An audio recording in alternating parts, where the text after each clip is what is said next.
सौरभ जोशी की शादी ये किससे होने वाली है। और ये कार्टून्स के एपिसोड्स के स्टार्ट तो बहुत अच्छे होते हैं, लेकिन आपने इनके एंडिंग्स को इमेजिन में नहीं किया होगा। अगर आप इस मंथ में पैदा हुए हो तो आपके लिए मेरे पास एक बुरी खबर है, पर वो मंथ कौन सा है और ये कौन सा फ्रूट है जिसे बस आप सूंघ के अपनी भूख मिटा सकते हो, उसे खाने की जरूरत ही नहीं है कि ये कौन सा फ्रूट है। भाई वीडियो को एंड तक देखना क्योंकि ये गजब फैक्ट से भरा हुआ है। और अभी तक चैनल को सब्सक्राइब नहीं किया तो सब्सक्राइब करके बेल आइकन जरूर दबा देना। नंबर 15, क्या आपको पता है दुनिया का हर एक गोल्ड का टुकड़ा जो जमीन से निकाला गया था आज भी वो कहीं ना कहीं एग्जिस्ट करता है। ये सच है। गोल्ड एक ऐसा मेटल है जिसे ना कभी भी जंग लगता है और ना ही उसकी चमक कभी धुंधली पड़ती है। इसकी चमक ऐसी होती है जैसे ये कल ही बनाया गया हो। गोल्ड के एटम्स इतने स्टेबल होते हैं कि वो हवा, पानी, एसिड, इनसे इसको कोई फर्क नहीं पड़ता। साइंस कहता है कि जितना भी गोल्ड अब तक अर्थ से निकाला गया है उसका ऑलमोस्ट हर एटम अभी भी दुनिया में कहीं ना कहीं मौजूद है, चाहे किसी के रिंग में, बैंक लॉकर में या ओल्ड फोन के मदरबोर्ड में। नंबर 14, सिर्फ 5 में से 1 लोग अपने टोज को अलग अलग हिला सकते हैं। साइंस की माने तो हमारे टो मसल्स एक दूसरे से इंटरकनेक्टेड होता है और ब्रेन उन पे अलग अलग कंट्रोल रखना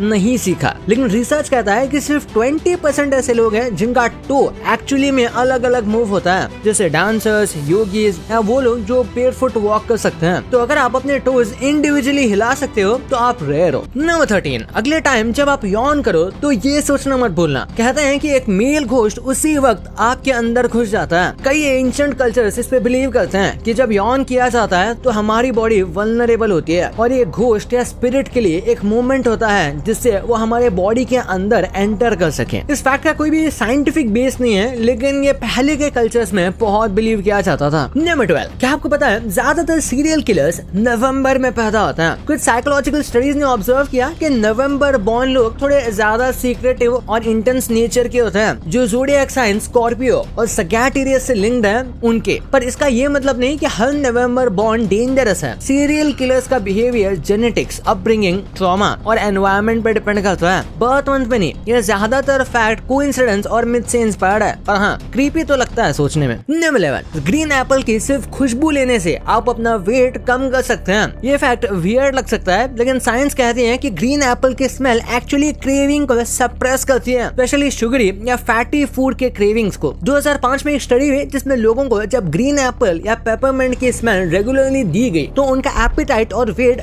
दोनों कंट्रोल में आ गए। नंबर 10, एक ABC बुक है जिसमें दिखाया गया है कि कैसे बच्चे अल्फाबेटिकली डाई करते हैं। एडवर्ड गोरे द गैस्ट्रिलम टाइनीज, ये एक डार्क ह्यूमर से भरा चिल्ड्रंस बुक है जिसमें A to Z तक 26 बच्चों की अनयूजुअल डेथ्स दिखाई गई हैं, जैसे A for Amy who fell down the stage. इसका आर्ट स्टाइल इनोसेंट लगता है लेकिन कंटेंट बहुत डिस्टर्बिंग है। बुक का मकसद द क्लासिक नर्सरी राइम्स के चीयरफुल टोन को डार्क सटायर में बदलना है। गोरे का काम क्रीपी और आर्टिस्टिक दोनों माना जाता है। मतलब ये टिपिकल ABC बुक नहीं है, ये नाइटमेयर्स का अल्फाबेट है। नंबर 9, क्या कभी आपने सोचा है कि इस दुनिया में चीजें लिमिटेड है लेकिन नंबर्स इन्फिनिट। इसका मतलब है चीजें गिनकर खत्म हो सकती हैं पर उन्हें गिन के एक्सप्रेस करने वाले नंबर्स कभी नहीं। मैथ्स में इसे इन्फिनिट कहते हैं और ये लॉजिक बताता है कि नंबर्स दुनिया से नहीं हमारे दिमाग से आते हैं। नंबर 8, ये फैक्ट आपको अजीब लग सकता है लेकिन ये सच है। कई स्टडीज जैसे FBI प्रोफाइलिंग रिसर्च कहती है कि एवरेज ह्यूमन अपनी लाइफ में 16 से ज्यादा मर्डर से मिलता है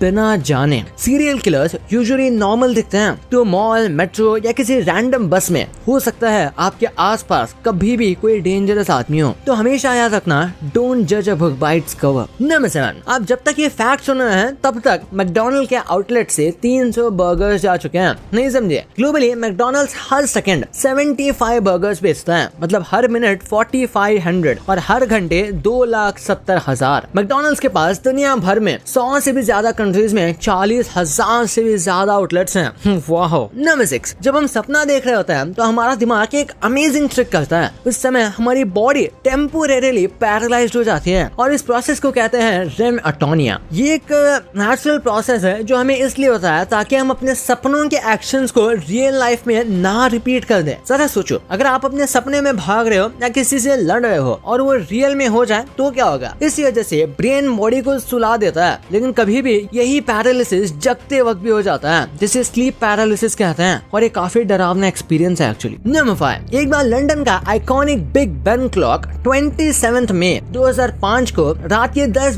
5:07 पर अचानक रुक गया था। कारण था मैकेनिकल फॉल्ट, शायद हीट या स्ट्रेस की वजह से। अगले दिन सुबह तक ये रिपेयर भी हो गया। क्लॉक्स में ऐसे ब्रेकडाउन्स नॉर्मल है, पर ऐसे लेजेंडरी क्लॉक का ब्रेकडाउन ये हिस्टोरिक माना जाता है। नंबर 4, SpaceX ने अपने लॉन्च पैड पर SLC-40 पर एक नया इमरजेंसी सिस्टम इंट्रोड्यूस किया है। एक हाई स्पीड इन्फ्लेटेबल स्लाइड, बिल्कुल एयरप्लेन स्लाइड जैसा। जैसे कि आप इस वीडियो में देख सकते हैं, ये पूरा स्लाइड एक बंद टनल जैसा बना हुआ है, जिसमें एस्ट्रोनॉट सीधे अंदर से स्लाइड करके सेफ जगह पहुंच जाते हैं। पहले के टाइम में नासा के लॉन्च पैड्स पर slide wire basket system use होता था, एक ओपन केबल जिसमें एस्ट्रोनॉट्स को लटक के नीचे आना पड़ता था, लेकिन इसमें ऐसा बिल्कुल नहीं है। नंबर 3, ज्यादातर लोग गूगल रोज यूज करते हैं, लेकिन उन्हें ये पता नहीं कि गूगल असल में बिलियंस कैसे कमा लेता है। सर्च एड से लेकर यूट्यूब तक हर क्लिक गूगल के लिए पैसा बना रहा है। विश्वास नहीं होता? ये देखिए, ये ब्रेकडाउन आपका दिमाग हिला देगा। गूगल का सबसे बड़ा पैसे कमाने का सर्च है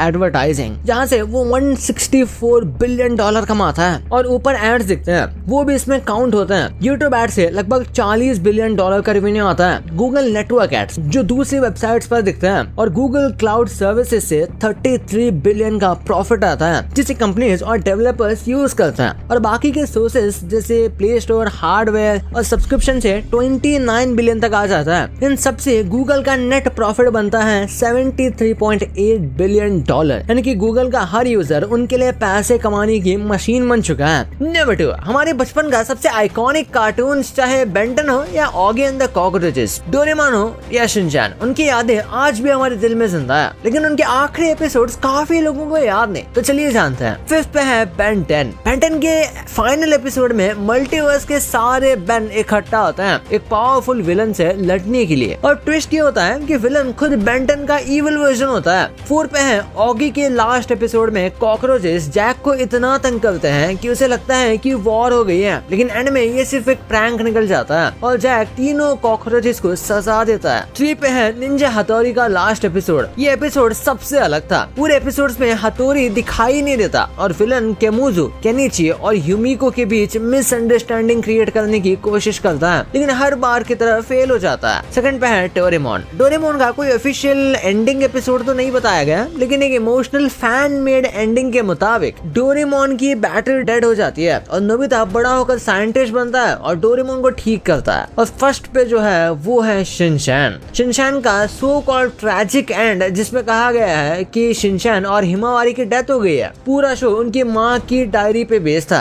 पर ये सिर्फ रूमर निकला। शिनचैन का कोई ऑफिशियल एंडिंग अभी तक आया ही नहीं। क्रिएटर्स के मुताबिक जब तक उनकी टीम और उनका वॉइस ओवर आर्टिस्ट एक्टिव है, तब तक शो चलता रहेगा। नंबर 1, जैसे कि आपको सबको पता है कि सौरभ की जल्द ही शादी होने वाली है, लेकिन किससे होने वाली है ये किसी को नहीं पता। यूट्यूब पे कई सारे वीडियोस हैं, कई सारे स्पेकुलेशंस लगा चुके हैं कि आखिर सौरभ जोशी की वाइफ आखिर कौन है। तो चलिए जानते हैं। सबसे पहले बात करते हैं पीरू की। इस लड़की को काफी लोग सौरभ जोशी की होने वाली वाइफ बता रहे हैं, जो उनके साथ वीडियो सॉन्ग में फीचर हो चुकी है, लेकिन सौरभ के मुताबिक उनकी होने वाली वाइफ अभी तक उनकी वीडियो में नहीं आई, यानी वो लड़की पीरू तो है ही नहीं। नेक्स्ट आती है श्वेता जोशी। दोस्तों, ये वो लड़की नहीं हो सकती, क्योंकि श्वेता उनकी एक कजन है, और ये बात उन्होंने खुद ही लाइव आकर बताई थी। नेक्स्ट बात आती है जिया शर्मा की। लोगों ने इन्हें सौरभ जोशी की फ्यूचर वाइफ बना दिया, लेकिन जिया शर्मा ने खुद ही अपने इंस्टाग्राम में इस बात को डिनाई कर दिया। लेकिन हाल ही में वायरल हो रहे मास्क वाली वीडियो पे सबसे ज्यादा शक जा रहा है, क्योंकि सौरभ ने एक व्लॉग में कहा था कि मैंने और मेरी वाइफ ने मास्क लगा के रखा है। अब इनका